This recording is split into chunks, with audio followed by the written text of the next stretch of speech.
Shanti, di ka ba nahihiya? K-pop idol ka tapos di ka naman pala nakakabayad ng upa. Ash.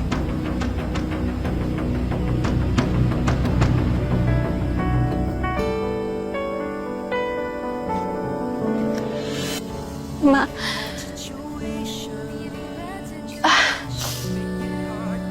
Hindi totoong nag-training ako sa Korea. Nabiktima kasi ako ng illegal recruiter. Akala ko talent agent, pero pagdating ko sa Seoul, wala palang training. Anak, mawala ng tatawag ng talent agent. Wala na akong babalikan sa Korea. Kita rin na bahagi, pagtapos na mula